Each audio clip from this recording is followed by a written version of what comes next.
Magandang araw po, welcome po sa aking channel, Love9 TV.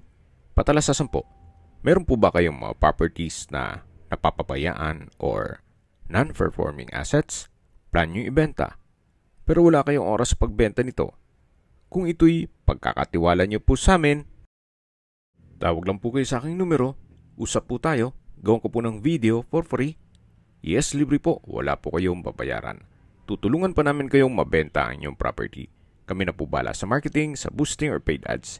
Even sa tripping, hindi na po kayo mapapagod sa pag-entertain ng mga buyers. Kami na po bala sa lahat. Tawag lang po kayo.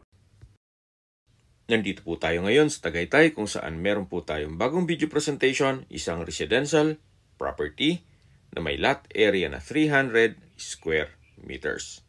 Ito po'y titulado, buhay po ang may-ari, kaya wala po kayong maging problema sa documentation o sa transfer ng title. Napakatahimik po ng lugar, sariwang hangin, at malamig po ang klima. Ito po'y nasa mataas na lugar. Ang estimated elevation above sea level ay 1,900 feet. Nasa loob po ito ng isang exclusive subdivision na meron pong clubhouse at amenities. Gaya ng swimming pool, function hall, basketball court, at marami po pong iba. Sa ngayon po, hindi natin mapasok yun gawa ng meron silang event. Tungkol naman po sa seguridad dito sa loob ng subdivision, meron pong 24 hours security. May access na rin po dito ng tubig, kuryente at internet provider. Gawa ng may mga bahay na rin po dito sa loob ng subdivision. Malapad po ang daan, two-way cemented road. Ito pong property ay mayroon pong mountain view. At mula naman po dito, matatanaw natin yung mga condominium sa kabilang side ng Tagaytay. Napaganda po. At mula naman po dito sa cemented road, ito pong terrain ay rolling o slope.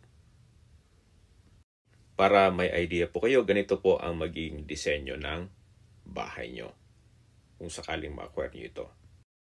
At ganito po.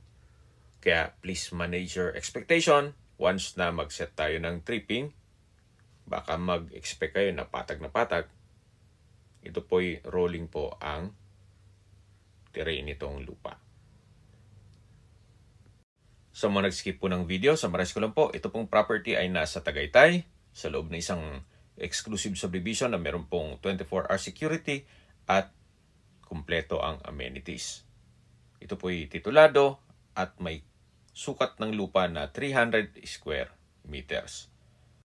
Ito po yung tinutukoy ko na mula po dito, may patag ng konti, then ilang steps lang ay rolling na po yan.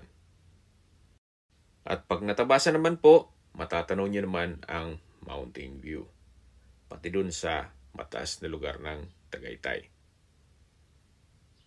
Habang pinagmamasin nyo po ito, pag-usapan na natin ang distance, location, at travel time. Mula po sa Picnic Grove, ang distance is 1.9 kilometers at ang travel time is 4 minutes. Mula naman po sa Ina ng Laging Saklolo Church, ang distance is 980 meters at ang travel time is 2 minutes. Mula naman po sa Tagaytay Rotonda, ang distance is 7 kilometers at ang travel time is 9 minutes. Sa Tagaytay Rotonda po ay kumpleto na rin gaya ng malls, hotels, restaurants, banks, schools, church at hospital. Yan po yung lagi kong binabanggit sa aking video na dapat nyo i-consider sa paghanap ng property, yung meron pong malapit na hospital. Hindi ko naman po sinasabing sakitin kayo. Yan naman po ay for emergency purpose lang naman. Mula naman po sa Calac Silang Interchange, ang distance is 22 kilometers at ang travel time is 20 minutes. Ang Calax po ay connecting South Luzon Expressway, Skyway, all the way to North Luzon Expressway at ibang parte ng Metro Manila. Kaya mapapabilis na po ang biyahe mula Manila papuntang Tagaytay. Mula naman po sa Manila o sa airport, ang distance is 36.2 kilometers at ang travel time is 1 hour and 14 minutes. Okay, sa presyo na po tayo. Binebenta po ito ni owner sa halagang 12,000 pesos per square meter. Kung may mga katanungan po kayo, tawag lang po kayo sa aking numero.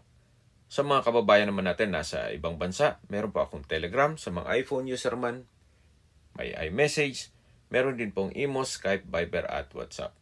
Same number lang po, 0917-316-3399. Sa mga nagtatanong naman po ng aming Facebook, meron po aming Facebook page na Nov9TV at Facebook Real Video. Meron din pong TikTok at Instagram. May ibang YouTube channel po kami, the Nov9TV channel, Nov9TV Listings, Nov9TV On The Spot, Nov9TV Updates, at Nov9TV House Rental. Sana po naibigyan nyo ang video presentation. Paki-like and subscribe na lang po sa aking channel para ma-update din po kayo sa aking future listings. Kung sakali po hanap nyo yung mas malaking sukat ng lupa, meron din po kami ibang listings na pwede nyong pagpilian. Huwag po kayong mag-atubiling tumawag sa amin. Then, let us know your budget para malaman namin kung anong property pwede naming ilog sa inyo. Sa lahat pong viewers, subscriber at nagtiwala po sa amin, salamat po sa suporta. Ingat po kayo lagi at yung pamilya. Maraming salamat po.